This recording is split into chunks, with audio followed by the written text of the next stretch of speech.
America और China के बीच चल रही इस ट्रेड वॉर के दौरान चाइना ने इंडस्ट्रियल ऑटोमेशन और आर्टिफिशियल इंटेलिजेंस में हैवी इन्वेस्टमेंट किया है। क्या चाइना के ये मैसिव इन्वेस्टमेंट इन रोबोटिक्स और ऑटोमेशन और साथ ही टैरिफ्स के इशू जो हैं वो यूएस इकोनॉमी को कॉर्नर पे डाल सकते हैं? क्या यूएस ये ट्रेड वॉर हार सकता है? और जानते हैं चाइना की इस रोबोट आर्मी के बारे में और कैसे ये अमेरिका के अगेंस्ट एक बहुत ही बड़ा इशू क्रिएट कर रही है। नमस्कार साथियों, स्वागत है आपका हमारे यूट्यूब चैनल पर। तो दोस्तों, चाइना की टेक्नोलॉजी और चाइना का इंडस्ट्रियल डेवलपमेंट खास करके रीसेंट सालों में दुनिया की कई कंट्रीज के लिए एक बहुत ही इंपॉर्टेंट इशू बन गया है। लेकिन सिर्फ अब बात जो है वो हाईटेक प्रोडक्ट्स बनाने तक नहीं रुकी है। चाइना अब पूरी ग्लोबल ट्रेड का बैलेंस भी बदल रहा है। अमेरिका और चाइना के बीच चल रही इस ट्रेड वॉर के दौरान चाइना ने इंडस्ट्रियल ऑटोमेशन और आर्टिफिशियल इंटेलिजेंस में हैवी इन्वेस्टमेंट किया है, जिसे लोग रोबोट आर्मी या फिर रोबोट फैक्ट्रीज का नाम दे रहे हैं। और यह चीज जो है वो दुनिया भर के अंदर काफी ज्यादा अटेंशन अट्रैक्ट भी कर रही है। जबकि अमेरिका के प्रेसिडेंट ट्रंप को यह डेवलपमेंट काफी परेशान भी करते हैं और एक्सपर्ट्स का यह कहना है कि अब तक डोनाल्ड ट्रंप ने जो भी चाइना के खिलाफ कदम उठाए हैं वो चाइना की रोबोटिक पावर के सामने काफी ज्यादा कमजोर है। और खासकर जो टैरिफ वॉर या ट्रेड वॉर चाइना के अगेंस्ट अमेरिका ने शुरू की है वो अमेरिका के अगेंस्ट ही बैकफायर कर रही है। और इस रोबोटिक रेस के अंदर अमेरिका अब चाइना के अगेंस्ट कहीं भी स्टैंड नहीं करता है, बल्कि चाइना ने दुनिया की और कंट्रीज को भी इस रेस के अंदर काफी ज्यादा पीछे कर दिया है। तो सवाल यह है, क्या चाइना के ये मैसिव इन्वेस्टमेंट इन रोबोटिक्स और ऑटोमेशन और साथ ही टैरिफ्स के इशू जो हैं वो यूएस इकोनॉमी को कॉर्नर पे डाल सकते हैं? क्या यूएस ये ट्रेड वॉर हार सकता है? देखो, आज के टाइम में ज्यादा लोग कह रहे हैं कि डोनाल्ड ट्रंप है वो एक रोबोट आर्मी के अगेंस्ट फाइट कर रहे हैं, लेकिन उनके पास खुद वैसे रोबोट्स या ऐसे टूल्स नहीं है। लेकिन क्या ये सच है या सिर्फ ये एक ओवर हाइप स्टेटमेंट है जो सिर्फ ट्रेड वॉर के टेंशन को बनाए रखने के लिए बोला जा रहा है? तो चलिए इस इशू को थोड़ा डिटेल में समझने का काम करते हैं और जानते हैं चाइना की इस रोबोट आर्मी के बारे में और कैसे यह अमेरिका के अगेंस्ट एक बहुत ही बड़ा इशू क्रिएट कर रही है। पर उससे पहले चैनल का नाम है दिया ये सब, मेरा नाम है राही मेहता। चैनल को भी सब्सक्राइब कर ले ताकि आप ऐसी इंफॉर्मेटिव वीडियोस देखते रहें। तो दोस्तों, चलो अब इस स्टोरी को थोड़ा डिटेल में समझते हैं।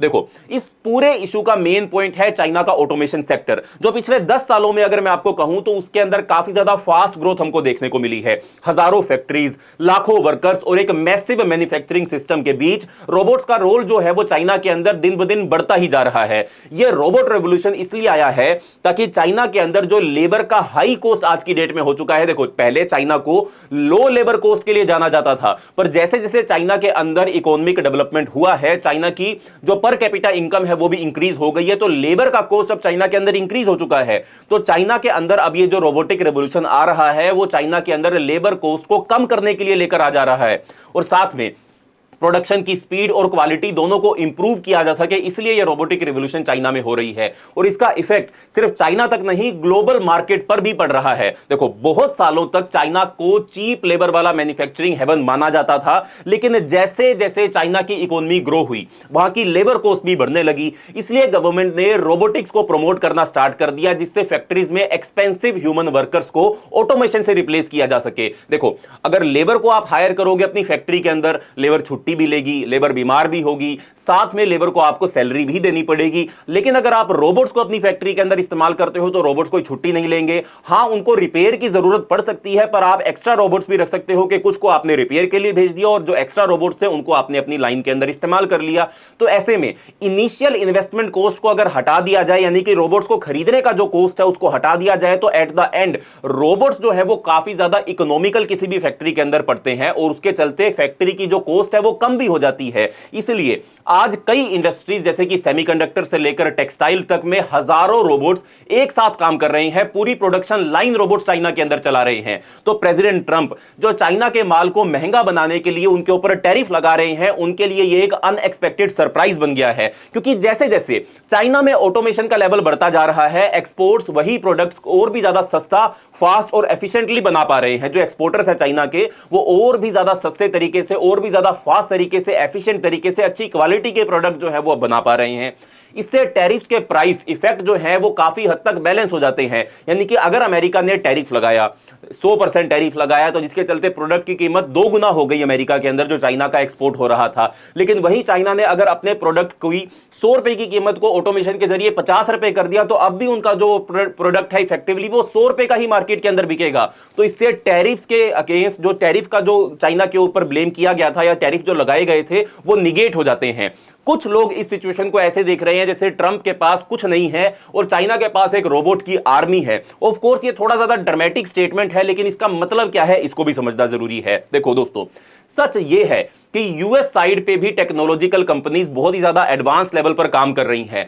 सिलिकॉन वैली में, जो अमेरिका की सिलिकॉन वैली है, वहां पर भी आर्टिफिशियल इंटेलिजेंस और रोबोटिक्स में काफी ज्यादा इनोवेशन हो रही है। लेकिन अभी तक अमेरिका के जो प्रोजेक्ट्स हैं ये पूरे अमेरिकन मैन्युफैक्चरिंग सेक्टर को बदल नहीं पाए हैं।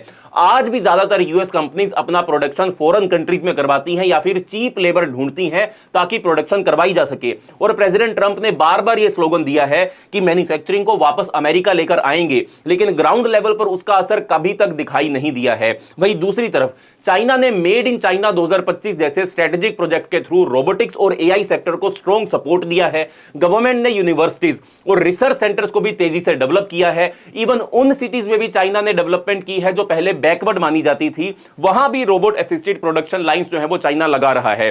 टैरिफ का बर्डन कम करने का एक और सॉलिड तरीका है ऑटोमेशन के थ्रू प्रोडक्शन कॉस्ट को कम करना, और चाइना ने ये काफी सक्सेसफुली वे के अंदर कामयाब हासिल कर भी लिया है। तो अब सवाल यह है, ध्यान से सुनना, ट्रंप की ट्रेड वॉर स्ट्रेटजी पर इसका क्या असर पड़ता है। देखो दोस्तों, जैसा कि आप जानते हो, ट्रंप ने यह प्लान बनाया था कि अमेरिका के अंदर की प्रोडक्शन को बूस्ट किया जाए, इंपोर्ट्स कम किए जाएं, उनके ऊपर हाई टैरिफ लगाया जाए और चाइना जैसे देशों का यूएस मार्केट में शेयर कम किया जाए। लेकिन रोबोट्स की यूज की वजह से चाइनीज कंपनीज जो है वो एक्स्ट्रा टैरिफ के बाद भी अपने कॉस्ट एडवांटेज को काफी हद तक मेंटेन कर पा रही हैं। कुछ सेक्टर्स में तो वो टर्किश यानी कि चाइनीज कंपनीज टर्किश और वियतनामीज कंपटीटर से भी ज्यादा कंपटीटिव हो गई हैं और अपने प्रोडक्ट्स को उनसे भी ज्यादा चीप करने में वो कामयाब हो चुकी हैं। प्रोडक्ट की क्वालिटी, प्रोडक्शन की स्पीड चाइना के अंदर और भी ज्यादा बेटर हो गई है। और आप देख सकते हैं कि चाइना के अंदर operational stock of industrial robots 1000 units पिछले कुछ सालों में लगातार कितना ज्यादा बढ़ा है। अब चाइना के अंदर इतने ज्यादा रोबोट्स फैक्ट्री के अंदर काम करते हैं।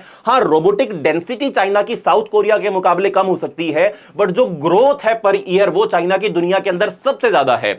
इसका मतलब यह है कि अमेरिकन कंज्यूमर्स को अब जो प्राइस ज्यादा लगता था टैरिफ के कारण, वो रोबोटिक प्रोडक्शन के लो कॉस्ट से अब चाइना के करते बैलेंस हो जाएगा और इसी वजह से चाइनीज माल अभी भी अफोर्डेबल अमेरिका के अंदर बना रहेगा।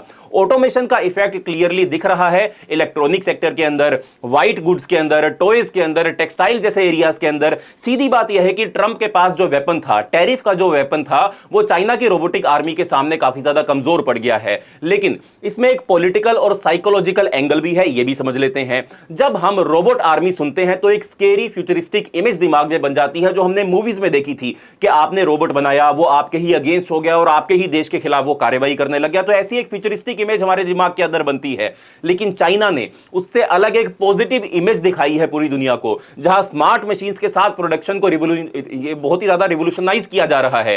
चाइना के प्रेसिडेंट जी जिनपिंग और उनकी टीम ने बार बार यह डिक्लेयर किया है कि उनका गोल है टेक्नोलॉजी में वर्ल्ड लीडर बनना। चाइना के पास आज रोबोटिक्स के फील्ड में काफी बड़ी कंपनीज हैं, उनके पास अपने आर्टिफिशियल इंटेलिजेंस के प्रोजेक्ट्स भी हैं, डीप सीक जैसे, और वो डायरेक्टली कंपीट कर रहे हैं अमेरिका की टॉप कंपनीज के साथ। ये सिर्फ ट्रेड का फायदा नहीं है, ये एक बड़ी स्ट्रेटेजिक टेक्नोलॉजिकल रेस है जिसमें चाइना आगे निकल चुका है। और अमेरिका में जो लॉबी है वो ओपनली ये बोलती है कि ट्रंप ने पहले कई बार कहा है कि चाइना इंटेलेक्चुअल प्रॉपर्टी राइट्स का वायलेशन करता है, लेकिन अब चाइना कुछ इंपॉर्टेंट टेक्नोलॉजीज खुद डेवलप करना स्टार्ट भी कर चुका है। इसलिए ये क्लियरली दिख रहा है कि ये ट्रेड वॉर सिर्फ टैरिफ तक लिमिटेड नहीं है, ये trade war artificial intelligence, robotics और इनोवेशन का भी कंपटीशन है। इन सब चीजों के बीच में जब ट्रंप कहते हैं कि यूएस के पास कुछ नहीं है, तो इसका मतलब ये नहीं है कि अमेरिका ऑटोमेशन में पीछे है। असली बात यह है कि अमेरिका के पास भी स्ट्रॉन्ग एआई इंफ्रास्ट्रक्चर है, रोबोटिक स्टार्टअप हैं और बड़ी टेक कंपनीज भी मौजूद हैं। प्रॉब्लम यह है कि ये टेक्नोलॉजी अभी फैक्ट्रीज में जल्दी इंप्लीमेंट अमेरिका के अंदर नहीं हो रही है। वहीं चाइना के अंदर जो गवर्नमेंट है उनका खुद का ऑटोमेशन सेक्टर को काफी ज्यादा सपोर्ट दिया जा रहा है। स्पेशली चाइना की सरकार जो है वो बड़ी बड़ी फैक्ट्रीज के अंदर ऑटोमेशन को प्रमोट कर रही है। लेकिन अमेरिका में ऐसा कोई भी नेशनल लेवल का प्लान नहीं है, भारत के अंदर भी ऐसा कोई भी नेशनल लेवल का प्लान जो है वो लार्ज स्केल के ऊपर इंप्लीमेंट नहीं किया जा रहा है। अमेरिकन कंपनीज तो अभी भी प्रोडक्शन एशियन कंट्रीज में शिफ्ट करने की कोशिश कर रही हैं, क्योंकि एशियन कंट्रीज में हम जानते हैं कि लेबर कॉस्ट काफी ज्यादा कम है। लेकिन अमेरिका में रोबोटिक प्रोडक्शन लाइंस बनाने के लिए कोई बड़ा नेशनल प्रोग्राम अभी तक चलाया ही नहीं गया है। ट्रंप के टैक्स कट्स और मैन्युफैक्चरिंग वापस लाओ वाले स्लोगन्स का थोड़ा इफेक्ट तो हुआ है, लेकिन अभी तक हम ये नहीं कह सकते कि अमेरिका में भी एक रोबोट आर्मी खड़ी हो रही है या खड़ी हो चुकी है। इसलिए जो लोग कहते हैं कि चाइना अपनी रोबोट आर्मी के साथ आगे बढ़ रहा है और ट्रंप के पास उसका कोई जवाब नहीं है, तो वो बस यूएस गवर्नमेंट की स्ट्रेटजी की कमी को हाईलाइट करते हैं, जो कि अभी हमको दिख भी रही है। ऑफ कोर्स चाइना के अंदर भी इस पर डिबेट्स हो रही हैं।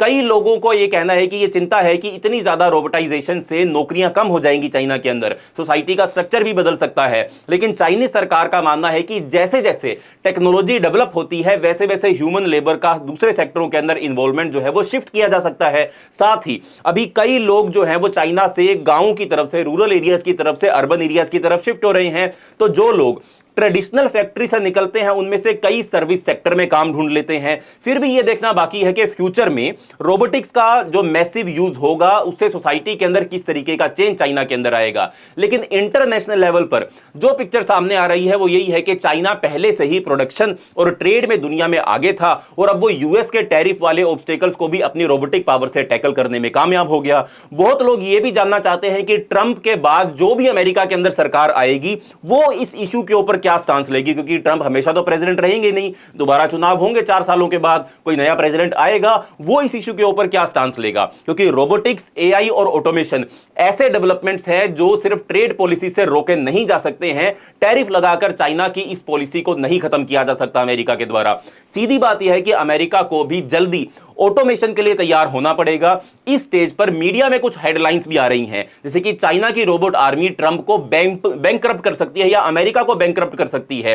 यह थोड़ा एग्जैजरेटेड स्टेटमेंट है, लेकिन इस स्टेटमेंट का मकसद यह है कि यह दिखाना कि सिर्फ टैरिफ बेस्ड स्ट्रेटजी अमेरिका के लिए काफी नहीं है। अगर ट्रंप यह सोच रहे हैं कि सिर्फ टैरिफ बढ़ाकर वो अपनी कंपनीज को प्रोटेक्ट कर सकते हैं, तो चाइना भी रोबोट्स के थ्रू अपनी प्रोडक्शन को सस्ती और फास्ट बनाकर अपनी कंपिटिटिवनेस को बनाए रख सकता है। और अगर अमेरिकन प्रोडक्ट्स महंगे ही रहेंगे तो अमेरिका के लिए आउटकम वैसा नहीं होगा जैसा ट्रंप चाहते थे टैरिफ वॉर के बाद। और आज के टाइम में जब ई कॉमर्स प्लेटफॉर्म और ग्लोबल लॉजिस्टिक नेटवर्क इतने स्ट्रांग हो गए हैं, तो सिर्फ टैरिफ लगाकर अमेरिकन मार्केट को 100% सिक्योर करना मुश्किल लगता है हमको, बल्कि इंपॉसिबल लगता है। लेकिन क्या अमेरिका इस सिचुएशन को रिवर्स नहीं कर सकता है? बिल्कुल कर सकता है। कुछ एक्सपर्ट्स का मानना है कि अगर सही रिफॉर्म्स, टैक्स बेनिफिट्स और गवर्नमेंट सब्सिडीज दिए जाएं तो अमेरिका भी अपनी फैक्ट्रीज को या बड़ी बड़ी फैक्ट्रीज को रोबोटिक्स में इन्वेस्ट करने के लिए फंड कर सकता है। इससे मैन्युफैक्चरिंग जो है वो कंट्री के अंदर वापस आ जाएगी या फिर और ज्यादा इंक्रीज हो जाएगी। अमेरिका के प्रोडक्ट्स की कॉस्ट भी कम हो जाएगी, जिससे चाइना से कंपटीशन अब पॉसिबल हो पाएगा।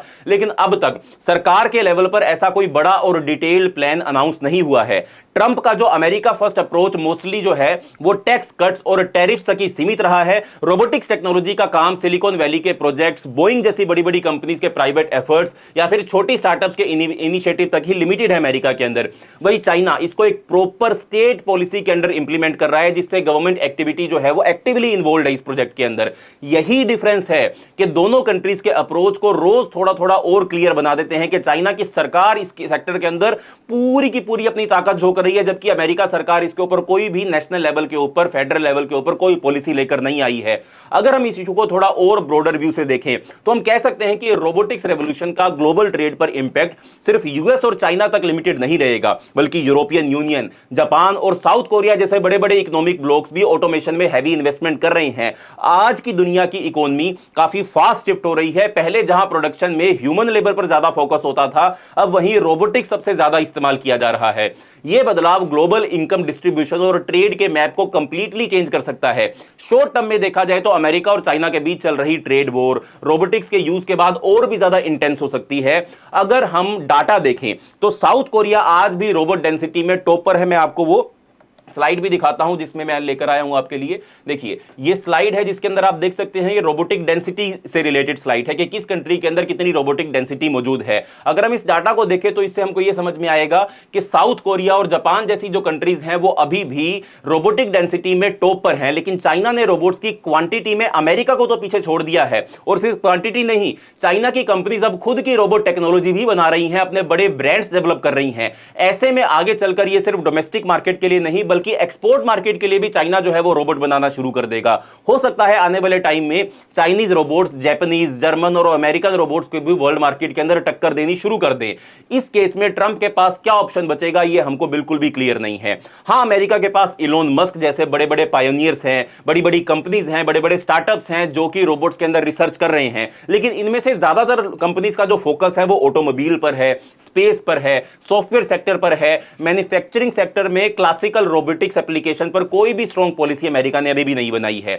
कुछ लोग यह भी कहते हैं कि चाइना की रोबोट आर्मी ट्रंप को बैंकरप्ट कर सकती है, जैसे मैंने आपको पहले बताया। इसका मतलब यह दिखाना है कि चाइना ट्रेड वॉर में ऑटोमेशन को काफी अच्छे से इस्तेमाल कर रहा है और अमेरिका अभी तक अपनी कोई भी कॉम्प्रिहेंसिव रोबोटिक स्ट्रेटेजी डेवलप नहीं कर पाया है। तो दोस्तों, अंत में चाइना की रोबोट आर्मी एक मेटाफोर है, लेकिन इसके पीछे की रियलिटी भी काफी शॉकिंग है। रोबोटिक टेक्नोलॉजीज दुनिया भर की मैन्युफैक्चरिंग सेक्टर को रीशेप कर रही हैं और ट्रंप का ट्रेडिशनल प्रोटेक्शनिज्म इस नए एरा में इनइफेक्टिव हो सकता है, यह नाकामयाब हो सकता है। तो दोस्तों, आपको क्या लगता है, क्या ऑटोमेशन और रोबोटिक्स चाइना को टैरिफ्स को बाईपास करने और यूएस के ऊपर अपनी ट्रेड एडवांटेज बनाए रखने में मदद कर सकते हैं, या फिर अमेरिका अपनी मैन्युफैक्चरिंग को सिमिलर रोबोटिक वेव के साथ शॉर्ट पीरियड में स्ट्रॉन्ग बना सकता है और बैलेंस को रीस्टोर कर सकता है? इस ट्रेड वॉर के स्टेज पर क्या यह कहना मुमकिन है कि टैरिफ्स अब एक एडिक्वेट इंस्ट्रूमेंट नहीं रहे हैं? यह सवाल ग्लोबल इकोनॉमी के फ्यूचर के लिए काफी ज्यादा क्रिटिकल है। अपने कमेंट्स हमारे साथ जरूर शेयर करें। अगर आपको यह वीडियो पसंद आई हो तो वीडियो को लाइक करें, वीडियो को शेयर करें, चैनल को सब्सक्राइब करें और ऐसे ही इंफॉर्मेटिव वीडियोस देखते रहने के लिए